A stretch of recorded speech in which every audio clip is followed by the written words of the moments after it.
Om Sarvadharmasthapakastvam Sarvadharmaswarupakaha Acharyanam Mahacharyo Ramakrishna Te Namaha. We are studying Sri Ramakrishna, the Great Master, second part.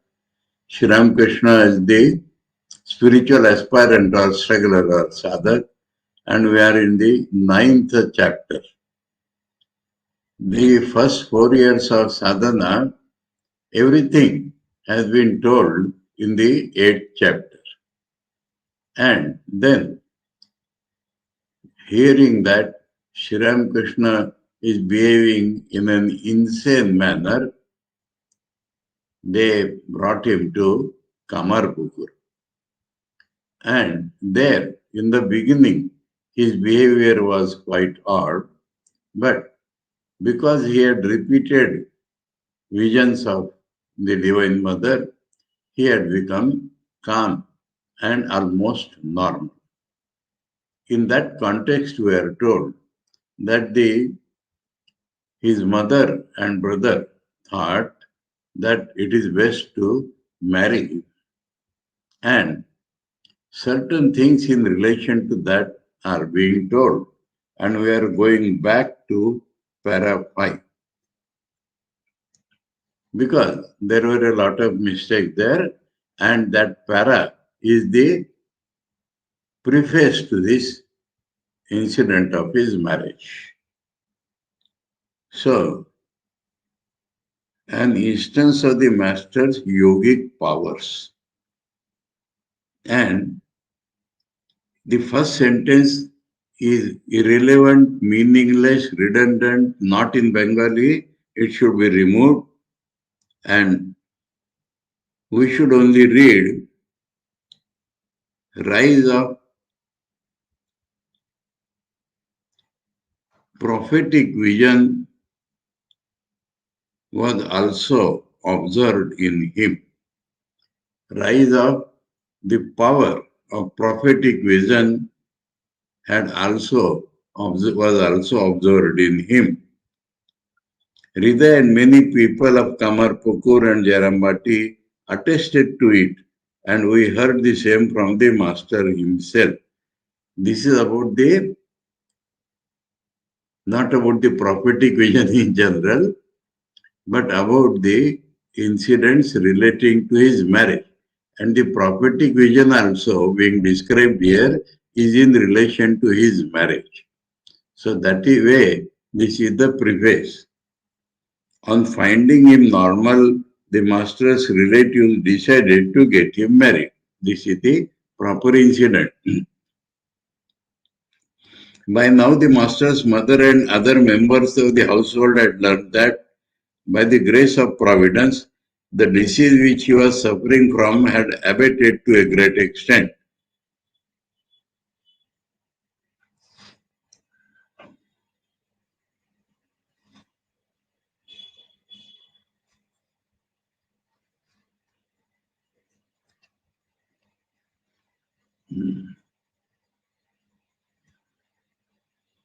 By the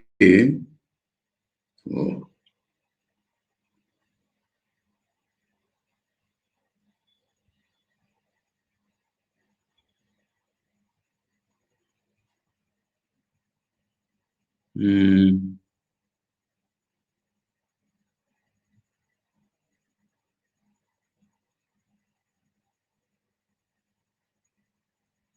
okay,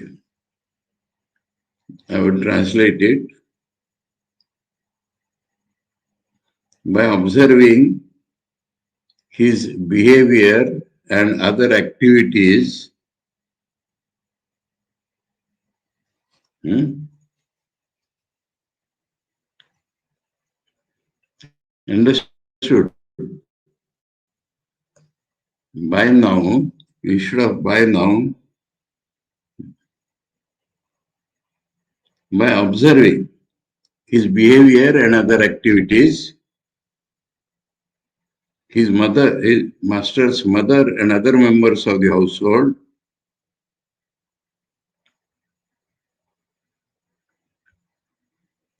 had felt, learned is peculiar. Hmm. By observing his behavior and other activities, master's mother and other members of the household had felt that by the grace of providence, the disease which he was suffering from had abated to a great extent. Okay? We change the first sentence. By observing his behavior and other activities, the master's mother and other members of the household had felt that by the grace of providence, the disease which he was suffering from had abated to a great extent.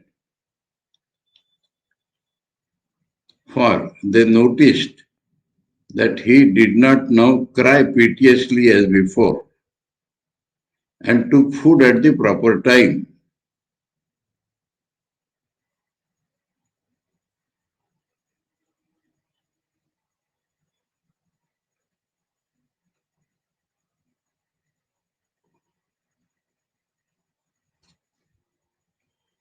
And that all his other actions and behavior were just like those of ordinary persons. But the facts that he used to go very often to the burning grounds,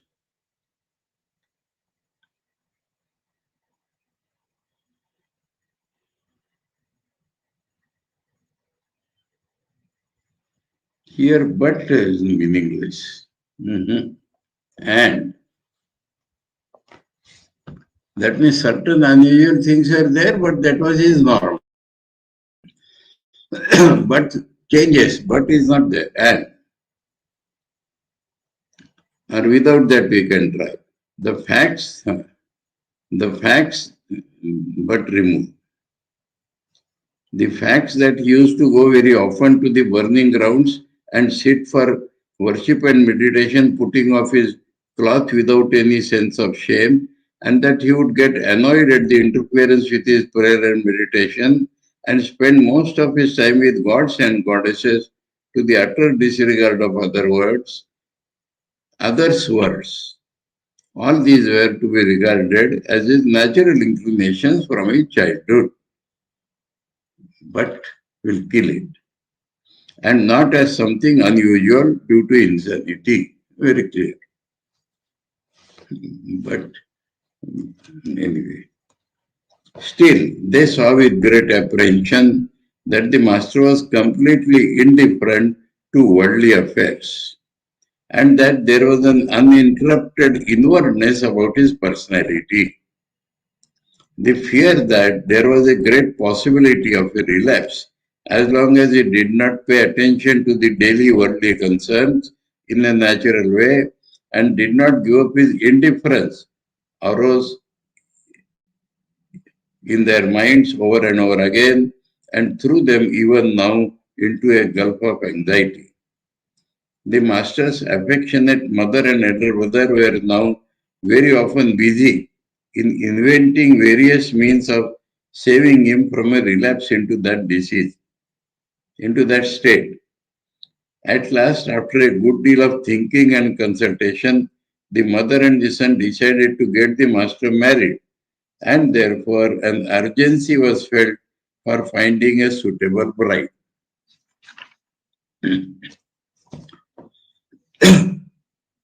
For they thought that the master's mind would not roam about in high spiritual regions if he began to love a good-natured wife coming of a noble family. Although he was now in the prime of his youth, he was dependent in all respects on his mother and brother, and was the same guileless boy as ever. We have seen this yesterday.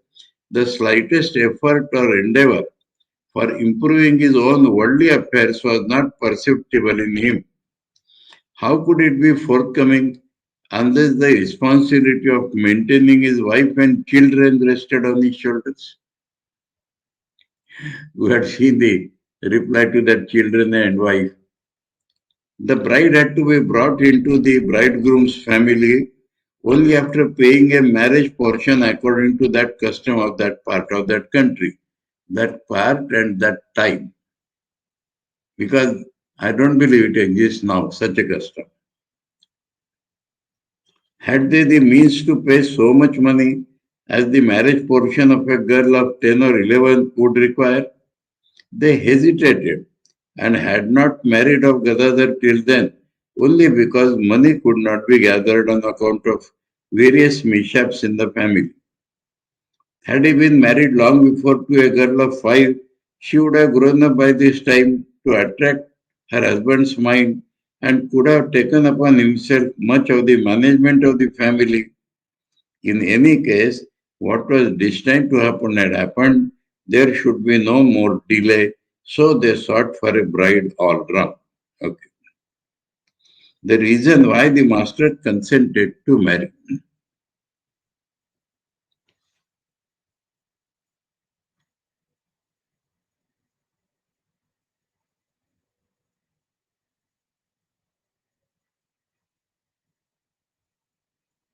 There is no reason here in the Bengali.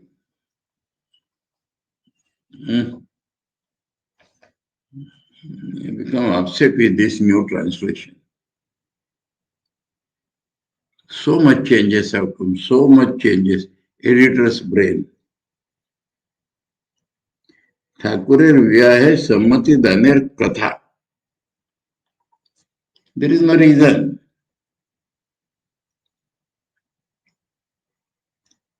We may only say the master consent for marriage. That's all. The story of master's consent for marriage, not the reason.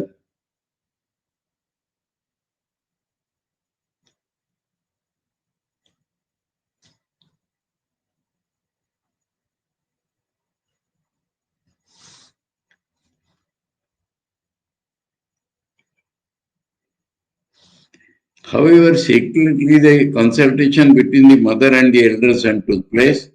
The clever master came to know of it very soon, but he did not raise any.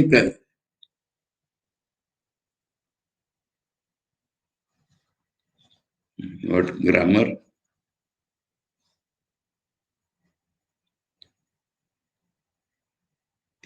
But he did not raise any objection.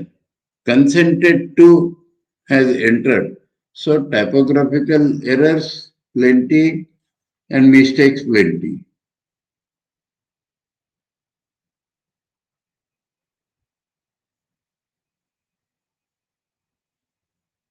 কোনো রূপ আপত্তি করেননি.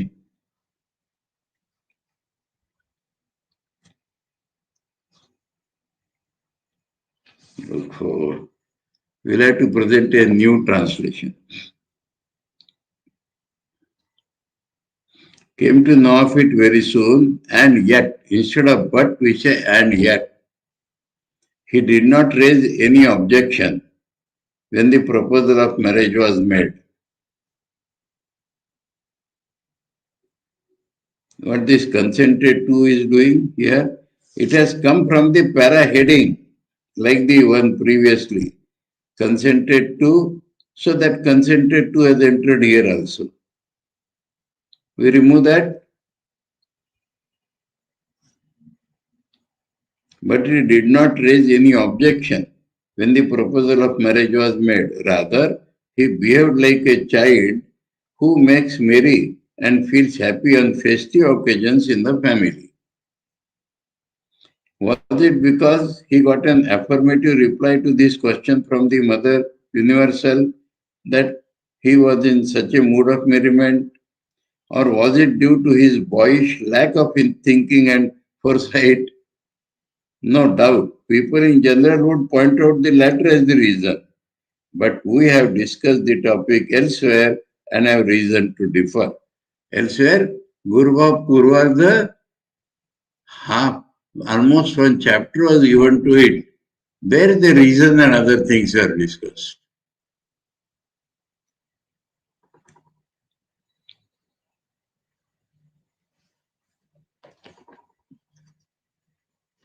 The master selected his bride.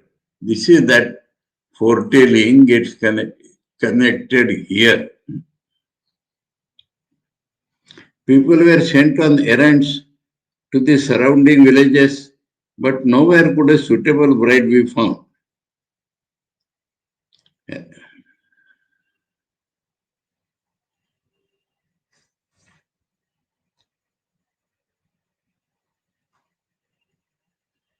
Rameshwar, the elder brother of the master, did not venture to settle the marriage with any one of the few available girls because their parents demanded a marriage portion too high for him to pay. His friends of the village also did not advise him to settle the marriage by paying such a large sum. Chandra Devi, however, became very anxious, for she was going to get Gadadhar married for his future good and not just for removing her own mental depression, into which she was thrown at the death of her godlike husband and of her first son Ramkumar, by participating in the unalloyed joy of her pet Gadai's marriage. Okay. Therefore, she could not rest satisfied with merely thinking that a bride was not available. A vigorous search was made again. As no bride was available in spite of this search, the master's mother and brother became extremely worried. When one day the master suddenly went into Bhavasamadhi and said, "It is useless to search here and there. Go and search in the family of Ram Mukhopadhyay of the village of Jairambati. The bride has been marked with a straw and kept reserved there." So this kept with a straw means it is like this. Suppose in your garden something is growing, cucumber or something, and the first cucumber should be offered to God. But it has not yet developed, and other cucumbers have started growing. So they put a straw around the first cucumber, and when it is fully grown, it is given to God. So it means divinely reserved, that is the meaning. So marked or divinely reserved. So that is what is said. Go there, go and search in the family of Ramukhopadhyay of the village Jaramati. The bride has been marked with a straw and kept reserved there. The marriage.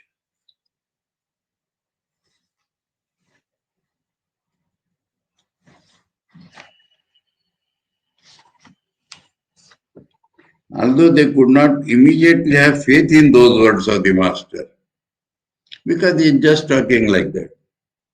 His mother and brother sent a man there to make an inquiry.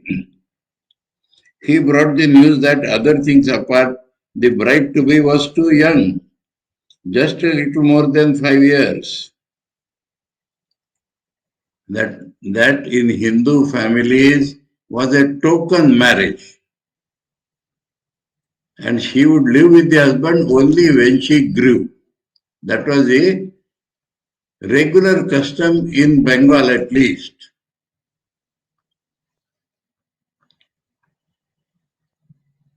And in many other parts of North India as well.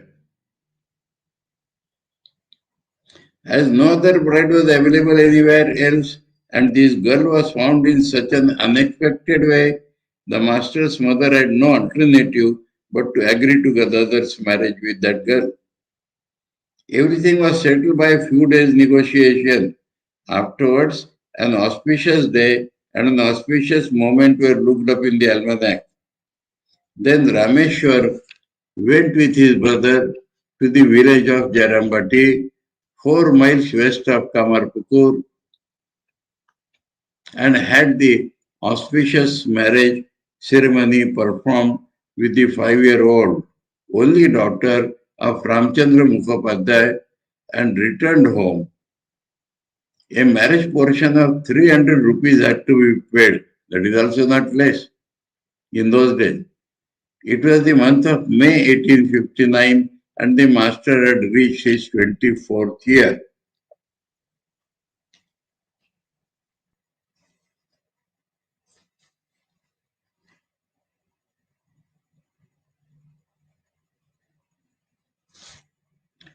The conduct of Chandramani and of the master after the marriage. Chandramani, it is evident, was free from anxiety to a great extent after Gadadhar's marriage. When she found that her son obeyed all her injunctions regarding marriage, as well as those regarding other matters, she thought that Providence was now propitious after all. For would all things have come to pass so well had he not been favorable?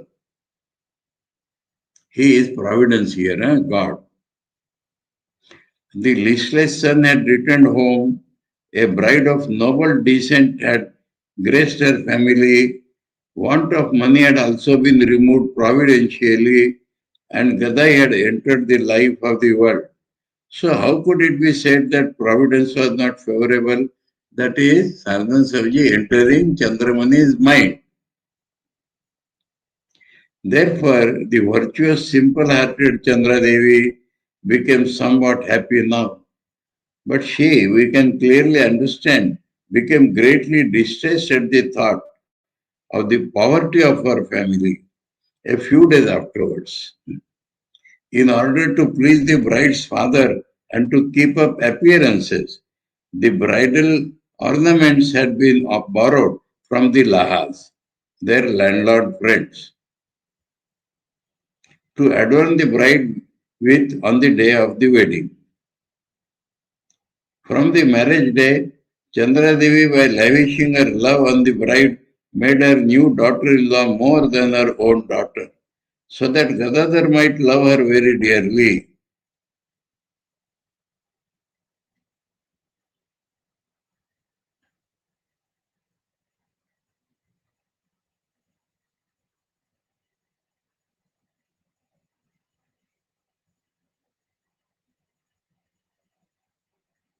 Either.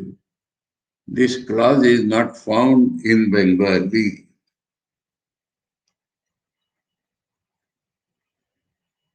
Oh, some super wisdom.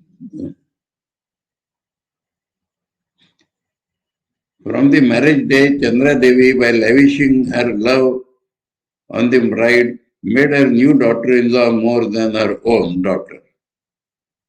So that Gadadhar might love her dearly. By mother loving her, he will love her dearly. Nonsense.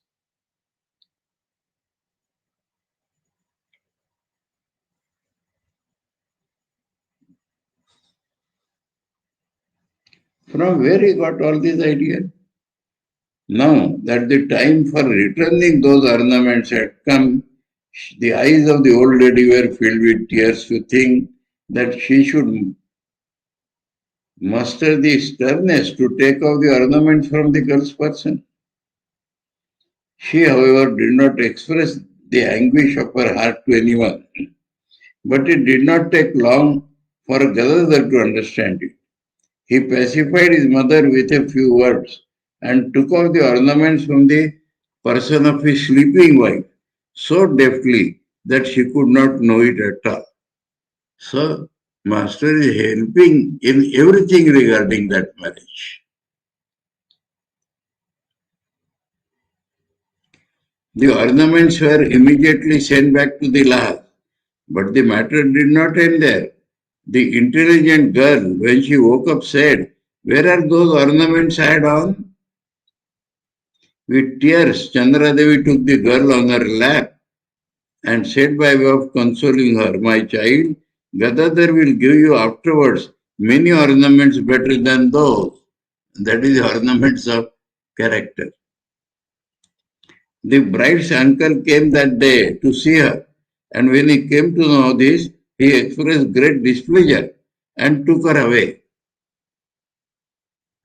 Chandradevi was once more rudely shocked, but very soon the master removed that pain of hers by playfulness and jocular remarks such as, "Let them say or do whatever they like. The marriage cannot be annulled now."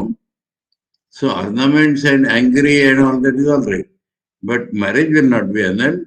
So rest assured. The master returned to Calcutta. After his marriage, the master spent about 1 year and 7 months at Kamarpukur.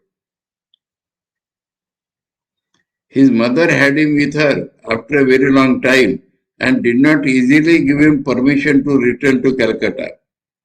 She did not soon allow him to return lest he should have a relapse of that insanity. Anyway, he stayed on and according to the custom of the family, went to his father-in-law's house for a few days and returned on an auspicious day to Kamarpukur together with his wife. So all their old customs, who by now had reached her 7th year. So after a year and a half.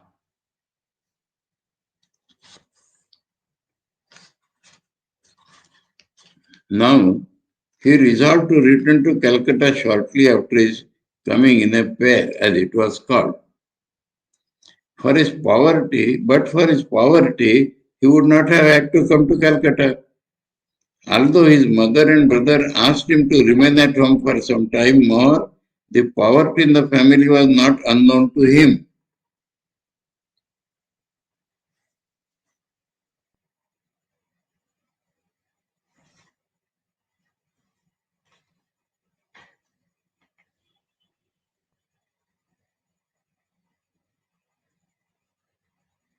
Hmm.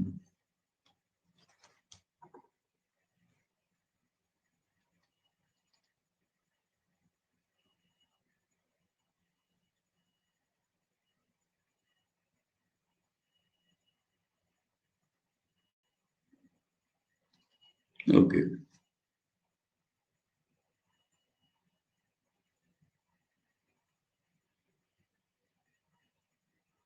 How then could the affectionate and loving heart of the master remain free from anxiety? Seems to be a little peculiar.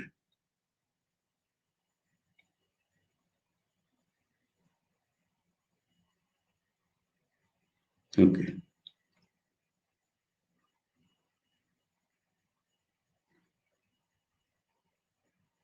He did not comply with their wish but returned to Calcutta to the Kali temple and took over charge of the Divine Mother's service.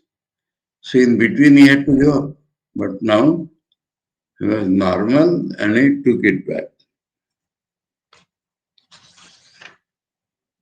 The Master's divine inebriation for the second time.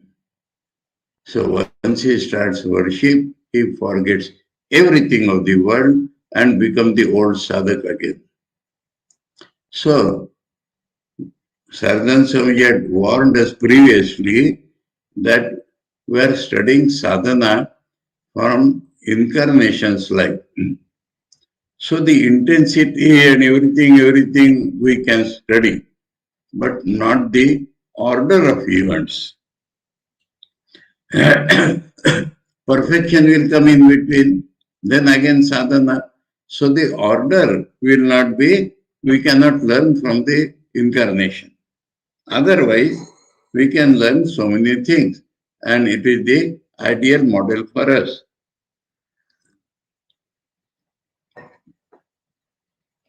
Now, this is a new thing. Though the people thought that the marriage will bring his mind down, He agreed for marriage, happily did everything. He came back to Dakshineshwar, but then the sadhak mood took back. Scarcely had he performed the worship for a few days when he became so much absorbed in it, in the worship, that everything about Kamarpukur, mother, brother, wife, worldly affairs, want, etc., got shut up in a dark, secluded corner of his heart. The only idea that occupied the whole of his mind was how he could see the Divine Mother in all beings at all times. He wanted to see the Divine Mother or Brahman or Ishvara in all beings at all times. That is the permanent result of a sadhana.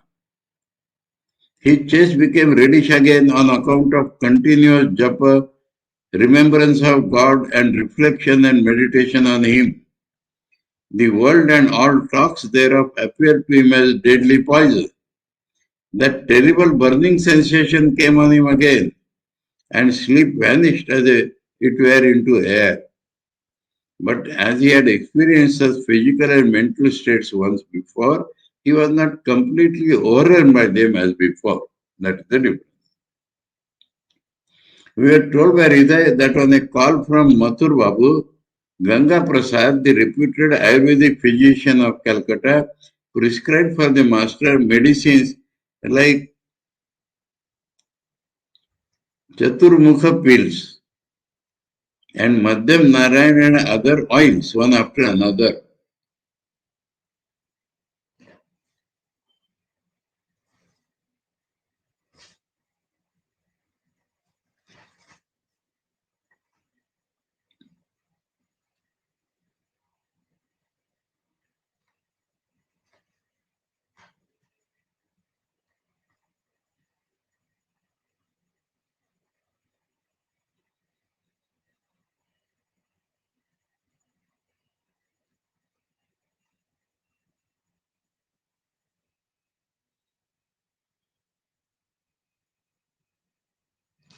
Where have they got all this?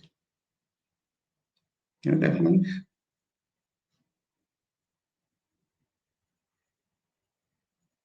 Hmm?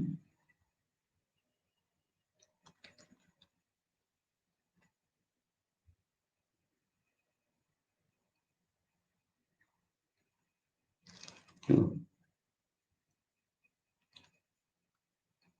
Ganga Prasad ठाकुरेर वायु प्रकोप अनिद्रा और गात्र दाहादि रोगेर जन्य वायु प्रकोप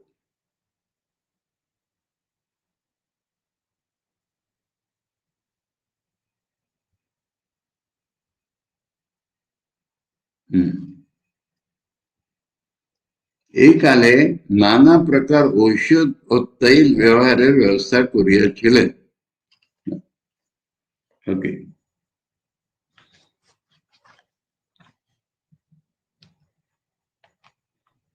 This Chaturmukha pills that you do not find in Bengali. The Madhyam Narayan name also is not here. Prescribed for the master many medicines and oils.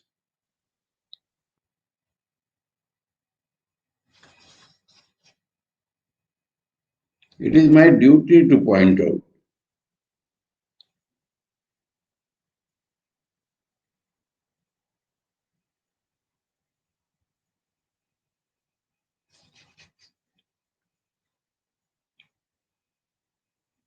One after another, for the cure of his sleeplessness, excess of humor of wind,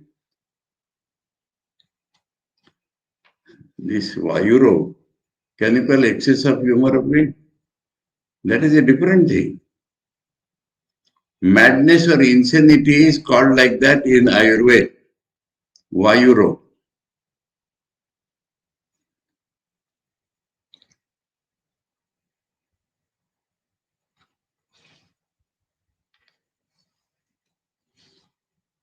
Although no immediate result was produced by the treatment, Hriday did not lose hope and occasionally went with the master to the Calcutta house of the physician for his treatment.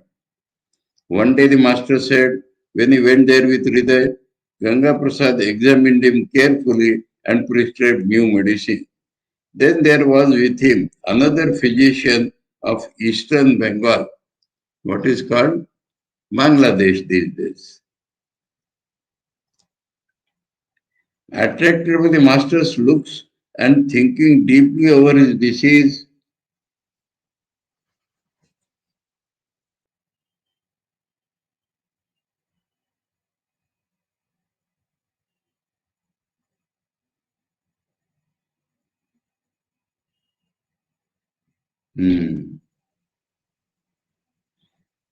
there is no attraction by the looks in Bengali.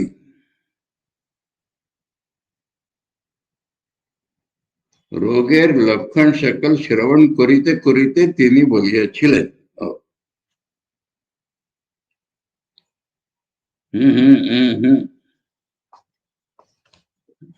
Hearing about the symptoms of the disease again and again. Hearing about the symptoms of the disease again and again, he said,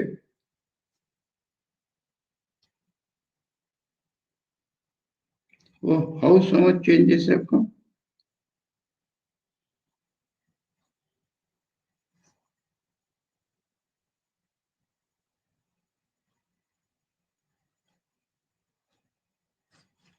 What people will think, how people will take it, will they not be misled? Somebody has to point it out to the publishers. The head of the Madras ashram is revered Swami Gautamananji at present. Somebody should report to him. The other day, the editor of Vedanta Kesari was here and I told him all this. But he said, I am concerned only with Vedanta Kesari, not with other publications.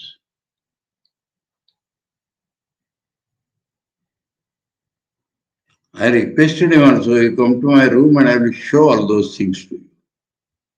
But he went away.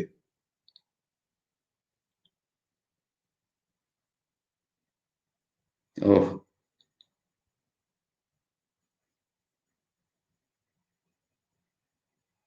Hearing about the symptoms of his disease again and again,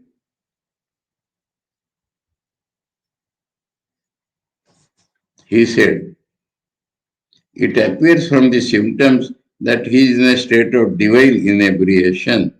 It is not curable by medicine. Here there is a footnote. Some say that it was Ganga Prasad's brother Durga Prasad who saw the master and said so. So whether there was a physician from Bangladesh or Ganga Prasad's own brother, somebody who had better knowledge of the spiritual state appearing as physical diseases. The expert physicians are too much attached to their system. But if he is a sadhak also, he knows that some other things get mixed up. And here, Ganga Prasad's brother or some physician from East Bengal, hearing the symptoms again and again said, it is divine inebriation. It is not curable by medicine because it is not disease at all physical. But nobody then believed in his words. Because some stranger, and they did not feel like that. Only when the Bhairavi Brahmani will come, then they will start believing that.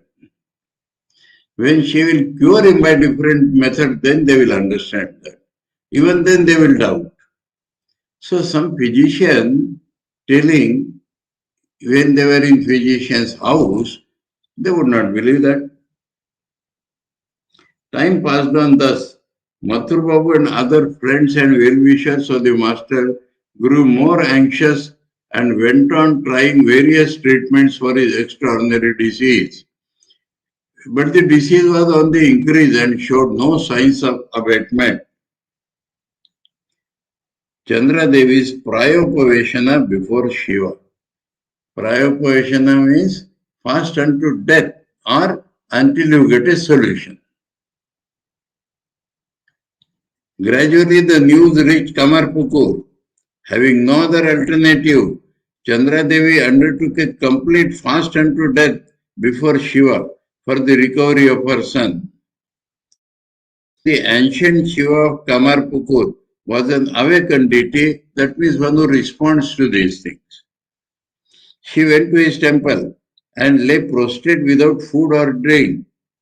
Here she got the instruction from the ancient Shiva that she would have her desire fulfilled if she undertook that vow in the temple of the Shiva of Mukundapur, where she went and used to undertake such fast in that temple.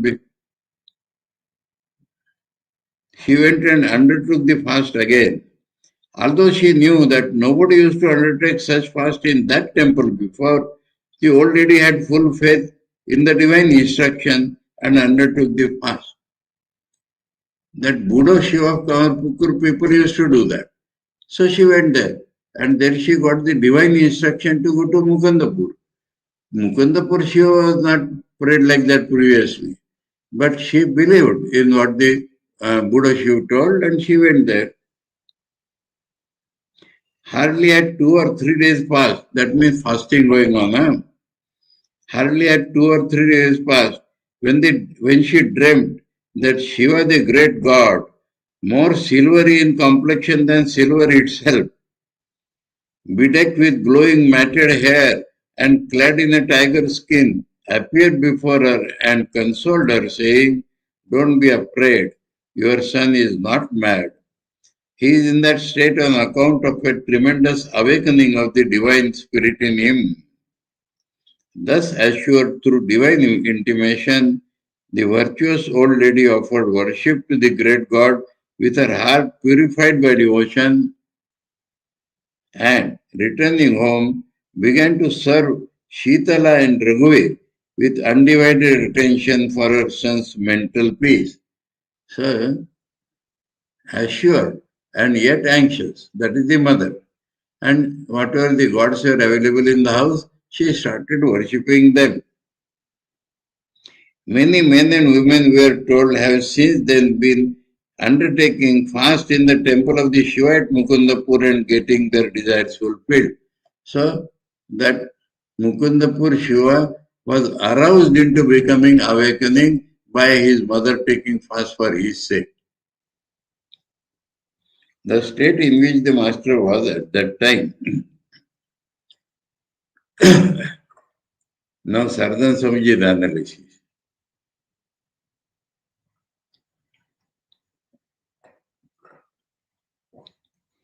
Remembering the happenings of that time, the master said to us now and again, so in master's words, far from such a state being fully produced in ordinary people's bodies and minds, 1/4 of such changes is enough to bring their lives to an end.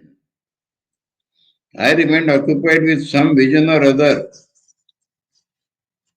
Master's own objective analysis of his own state. I remained occupied with some vision or other of the divine, of the mother. So not the same form, different types of visions. During the greater part of the day and night, that saved the situation. Otherwise, it would have been impossible for the sheath showing his body to survive. The pain of anguish would have been too much. I had no sleep at all for 6 long years. Now we are at a place 12 years. Now there must be a break there because he came to house and normal and all that. So 6 years at a continuation, that was my belief before. So 12 years overall, but 6 years in continuation. That is how we can conclude. If you see the start and the end, you will count 12 years. Continuity, if you see, 6 years. But remember, 6 years, no sleep, no wink of the eye. The eyes lost the power of winking. I could not close the eyes in spite of all my efforts. So something or most of the things are beyond our imagination. What we can follow is that 10% intensity. But our 10% and his 10% would differ tremendously.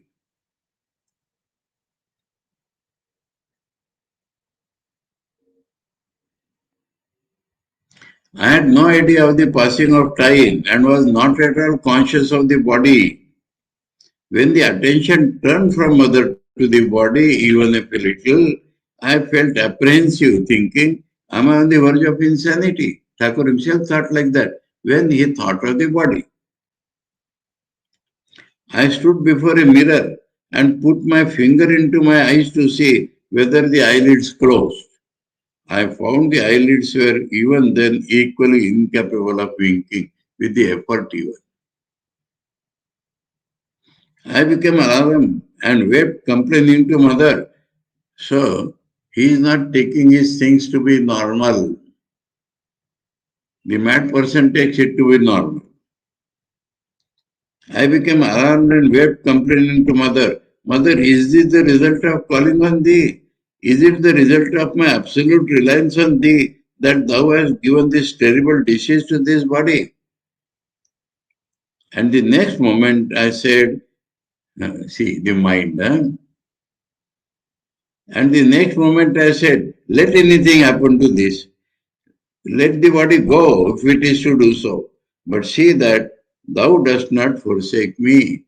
So priority has to be understood in spiritual life. And this lesson we also have to learn.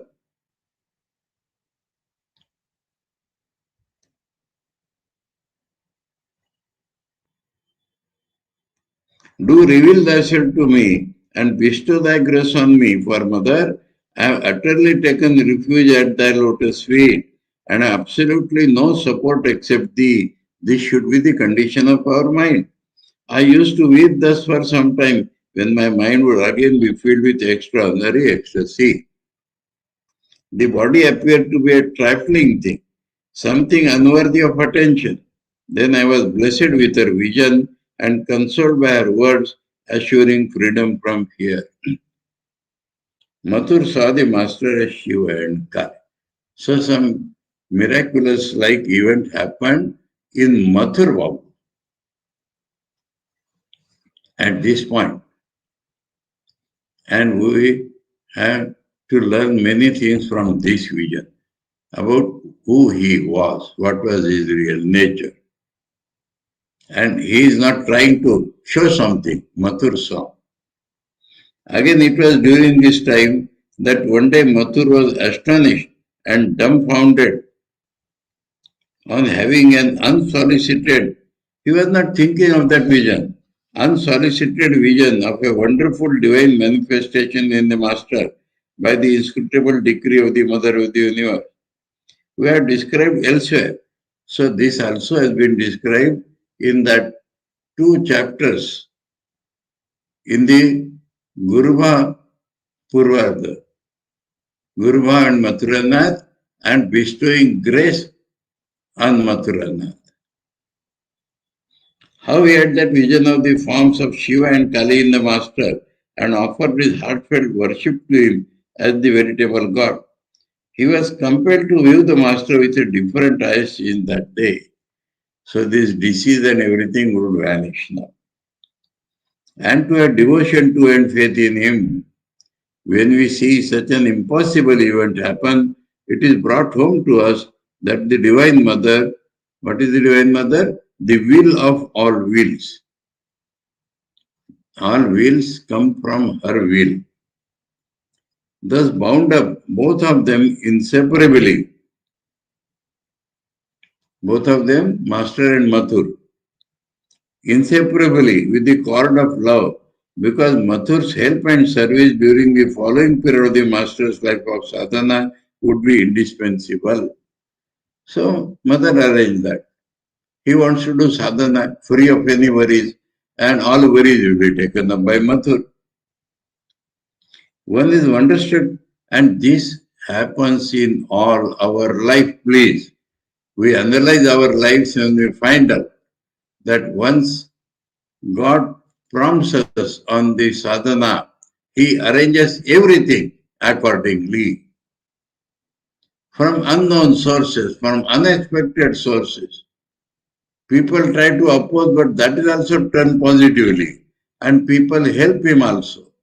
So this one should analyze and find. So one should depend more and more on God.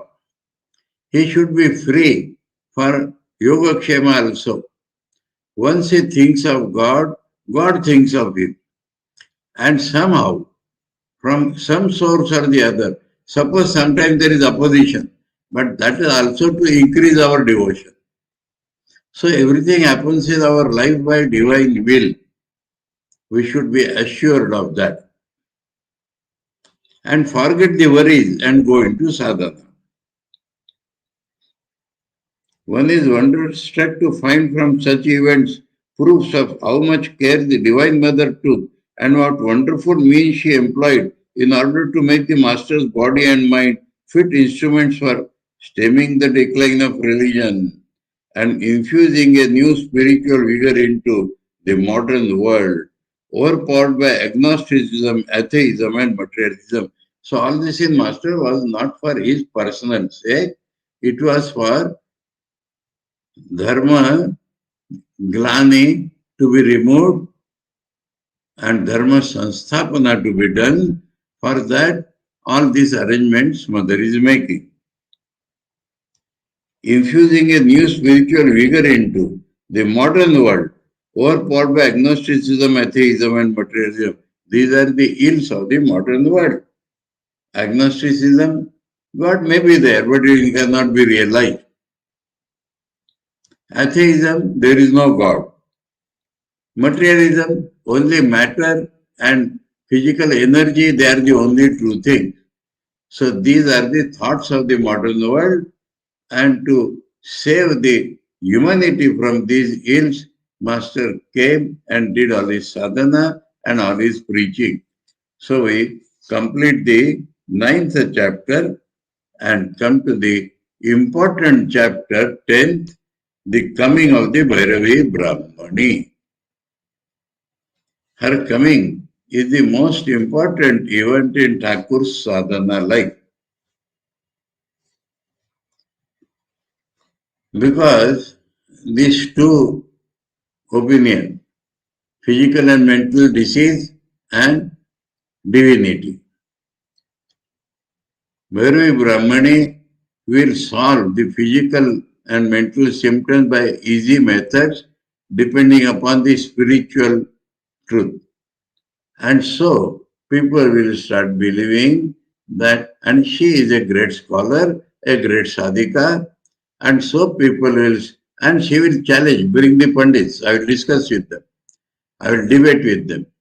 So people started believing more in Thakur's spirituality than in his being physically having some disease. The master, after his marriage, returned from Kamarpukur to Dakshineshwar. After this, in 1861, two important events took place which exercised a profound influence on his life. This is why it is necessary to describe them here. What is the first incident? Rani Rasmani passed away. Why it is important? Because the whole thing came in Mathur's hand freely and he could serve Thakur. And the second is Bhairavi Brahmani coming. Severe illness of Rani Rasmani. Rani Rasmani had an attack of dysentery. In those days, dysentery, blood dysentery were fatal diseases. Rani Rasmani had an attack of dysentery shortly after the master's arrival at Dakshineshwar. Some of us were told by him that one day the Rani had a sudden fall, which gave rise to fever, pain in the body, indigestion, and other complications, gradually leading to dysentery. The disease by degrees took a fatal turn. Rani's execution of a Devottara deed of the Dinajpur properties and her death. Devottara means this income from this property will be spent exclusively for the maintenance of the temple and its puja arrangement and everything. So Rani did that as her last action and then died. So she had purchased the land, constructed the temple, with the help of Ramkumar, started Annabhog in that and made arrangements for the sadhus and others to stay. All these things she had done. But to maintain it after her death, she made the endowment for that temple. That was her last act. The Rani of innumerable noble qualities had consecrated the Kali temple on Thursday, May 31, 1855. So 4 years have gone. After that, 2 years have gone. And then in the 2 years, 1.5 years was in Kamarpukur. So now this Thakur's resuming the service, again becoming sick like that, mothers coming and all that. And at that time, we are thinking of these events. The Rani of innumerable noble qualities had consecrated the Kali temple on Thursday, May 31, 1855, and for the perpetual continuation of the service of the deities, she had purchased on August 29 of the same year 3 estates in the district of Dinajpur for 226,000 rupees. Big sum for in those days. Now this is based on Swami Saradananda's finding from the later on among Rani's descendants lot of disputes came, and from those records of the legal cases Saradan Swami has found all this. So the plaint in High Court suit number 308 of 1872, Padmamani Dasi versus Jagdamba Dasi. Padmamani, eldest sister, Jagdamba, youngest sister, youngest daughter of the Rani. Recite the following from the deed of endowment executed by Rani Rasmani. According to my late husband's desire, I on the 18th just 1262 BS, BS is the Bengali year counting is different. For those who are interested, add 600 to the Bengali year, remove 6 from that year or 7, depending upon Bengali year starts in the middle of April. So depending upon which part you are taking, you have to increase 6 or 7, you get the English year. From English year, remove 600 and add. In the Bengali year, add 600 and remove 6 or 7. From English year, remove 600 and add 6 or 7.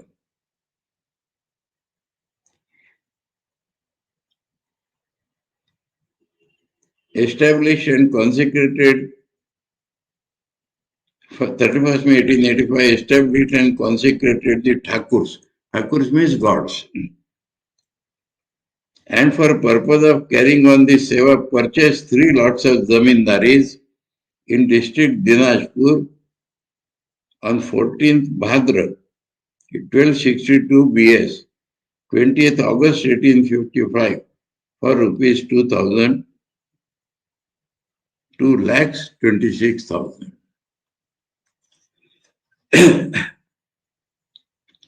Although she had resolved in her mind to make an endowment of the property, she had not so far executed a deed of endowment formally. Seeing that the hour of death was fast approaching, she became very anxious to do it. Of the 4 daughters of the Rani, the second and the third, Kumari and Karunamai, respectively died before the consecration of the Kali temple. Therefore, her two other daughters, the eldest Padmamani and the youngest Jagdamba, were present at her sick bed.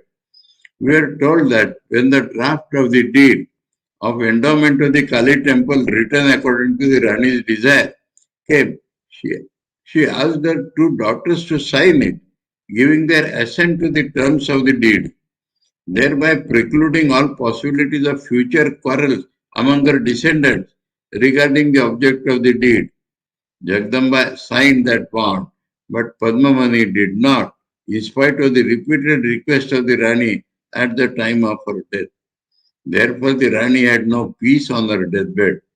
As there was no other alternative left, the Rani signed the deed of endowment herself on February 18, 1861, thinking the Divine Mother's will be done, and passed away to the sphere of the Devi the following night.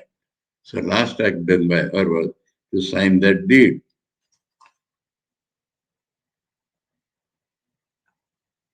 A little more about Rani's death and Mathur was assuming thing we'll read tomorrow.